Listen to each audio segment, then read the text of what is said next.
안녕하세요. 닥터인입니다. 주변에 한약 드시는 분들 많으실 텐데요. 이 한약의 효능에 대해서 의문을 제기하신 분이 계십니다. 한약 선호하시는 분들은 오늘 집중해서 보셔야 될 것 같습니다. 과학중심의학연구원 강석하 원장님 나와주셨습니다. 안녕하세요. 안녕하세요. 네, 원장님 반갑습니다.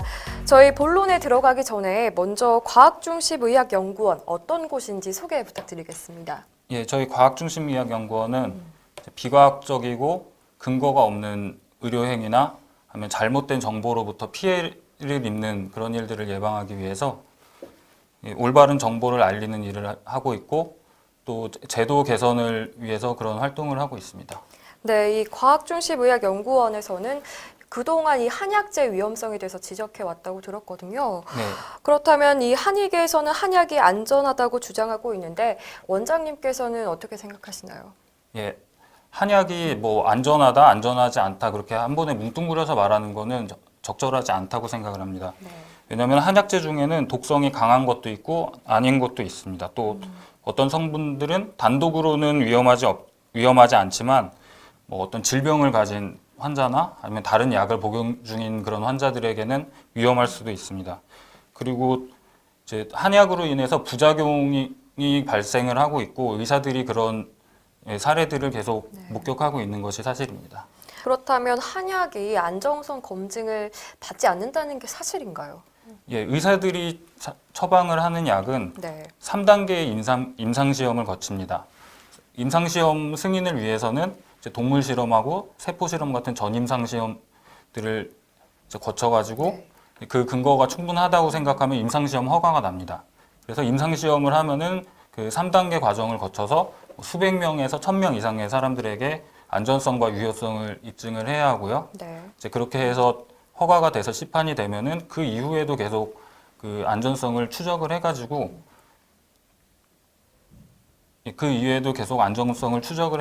네.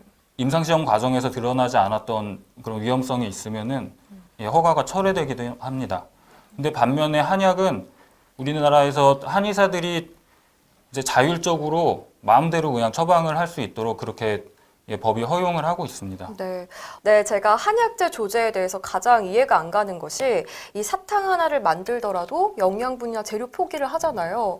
그러면 한약재에서는 그런 따로 표기를 안 해도 된다는 건가요? 예, 한의사가 환자에게 한약을 처방할 때는 네. 거기에 뭐 어떤 한약재를 얼마큼을 넣는지 그거를 표시를 해줄 의무가 없습니다. 네. 그리고 환자들이 그걸 물어봐도 알려주지를 않습니다. 심지어는 이제 환자가 부작용 피해를 입었다고 한의사를 그 한의원에다가 요청을 해도 정보를 달라고 그래서 그러면 진료 기록부는 의무적으로 주게 돼 있거든요. 네. 근데 진료 기록부를 보면은 한의사들 거기 직원들만이 알 수 있는 그런 이름으로 써져 있어가지고 네. 예, 환자가 자기가 뭐 어떤 한약을 먹었는지 그런 알 수 없는 문제가 있습니다. 네. 원장님, 그러면 이 의약품용 한약재는 한의원에서 한의사만 사용할 수 있는 건가요? 예, 한의사들이 뭐 그런 주장을 하는 걸 제가 보기는 했는데 사실이 아닙니다.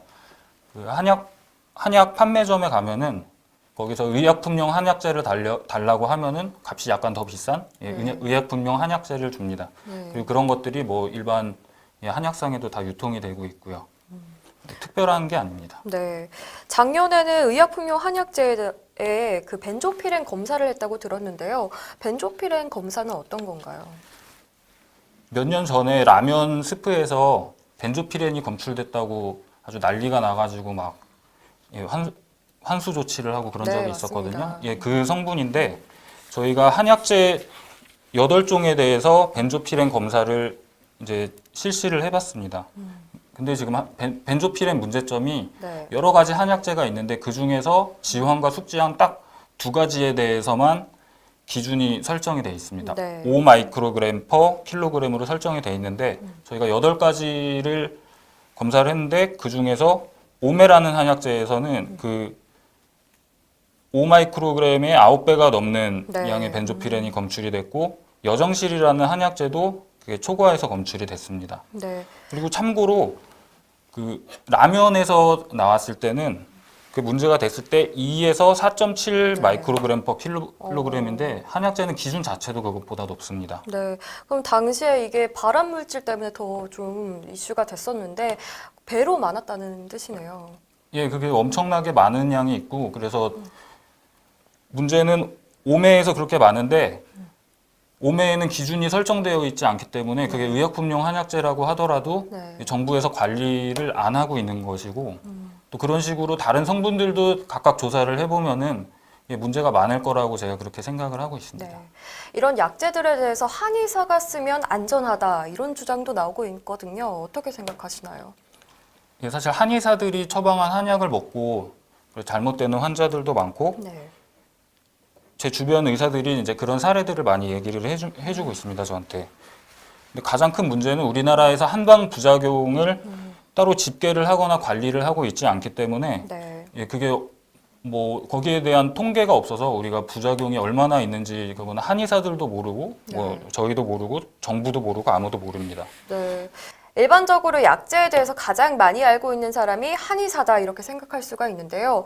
독성이 든 줄 알면서도 사용하는 이유가 뭘까요? 예, 한의사들은 한약에 대해서 배울 때 뭐 과학적인 그런 기준에서 배운 게 아니라 옛날 책들에 있는 그런 책들을 기준으로 배웠기 때문에 네. 옛날 사람들은 위험한 줄을 모르고 썼던 그런 한약재들을 한의사들이 그냥 그거를 신뢰를 하고서 쓰는 경우들이 있습니다. 네. 그래서 심지어 어떤 경우는 제가 한의사들만 들어갈 수 있는 한의사들 비밀 카페가 있는데 네. 거기에 있는 정보를 봤는데 초라는 맹독성 한약재가 있거든요. 네. 이제 일반인들이 막 산에서 채취해가지고 술 담궈 먹다가 사망 사고도 자주 발생하고 그러는데 네. 그런 아주 위험한 한약재를 한의사가 자기가 허리 디스크를 치료하려고 그거를 넣어가지고 먹었더니 몸이 이상한데 이거 왜 그러냐라고 다른 한의사들한테 질문을 하는 걸 봤습니다. 제가 그걸 보고 깜짝 놀란 게 한의사들이 이게 위험한 줄을 알 텐데 허리 디스크처럼 치명적이지 않은 질병에도 그런 것들을 막 사용하고 있구나. 그리고 한의사들이 한약을 쓰면 더 위험할 수도 있는 게 정부에서는 식품으로 사용할 수 없는 그런 농산물이나 천연물들을 따로 엄격하게 그 유통을 제한을 하고 있습니다. 그런데 그런 것들을 한의사들은 모두 사용을 할 수가 있는 거고요. 네. 한의계의 주장은요, 한의학이 역사가 수백 년 이상 됐기 때문에 어느 정도 안정성과 유효성 검증이 됐다고 하는 말이 있습니다. 여기에 대해서는 어떻게 생각하시나요? 예, 사실 이 주장은 동의보감만 봐도 쉽게 틀렸다는 사실을 알 수가 있습니다. 네. 동의보감에는 죽은 사람을 부활시키는 처방이 한 20가지 정도가 나와 있거든요.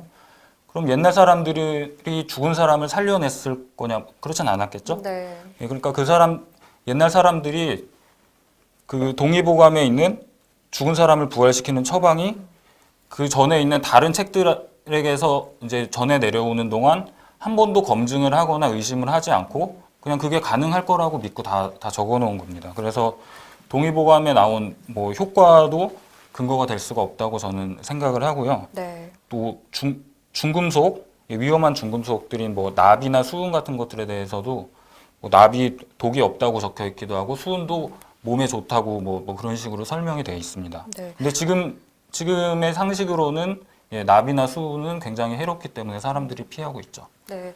그러니까 상식적으로 맞지 않는 것도 많이 표기가 돼 있기 때문에 검증되지 않았다고 말씀하시는 건데요. 또 한약을 복용할 때 간을 망가뜨린다 이런 주장도 있고 아니다라는 주장도 있는데 이 부분은 어떻습니까? 예, 그것도 마찬가지로 한약 중에서 간에 그 악영향을 주는 그런 한약재들이 있는 게 사실입니다. 그런 간독성이 있는 한약재들에 대해서는 뭐 우리나라 한의사들도 한의대 교수들도 논문을 쓴 적이 있고요. 네. 뭐 전 세계적으로도 그런 논문이 많이 나오고 있습니다. 근데 뭐 한약을 먹으면 무조건 간이 나빠진다 이런 거는 사실이 아니지만은 한약을 먹으면은 간이 나빠질 수도 나빠지는 그런 한약도 있는 게 사실입니다. 네. 한약이나 다른 약들도 사실은 부작용이 있으니까 마찬가지 아니냐라는 주장도 있거든요. 이 부분에 대해서는 어떻게 생각하세요? 어떤 약을 사용할 때는 그 부작용이나 위험성뿐만 아니라 그거를 통해서 기대할 수 있는 이득을 같이 고려를 해야 됩니다. 네.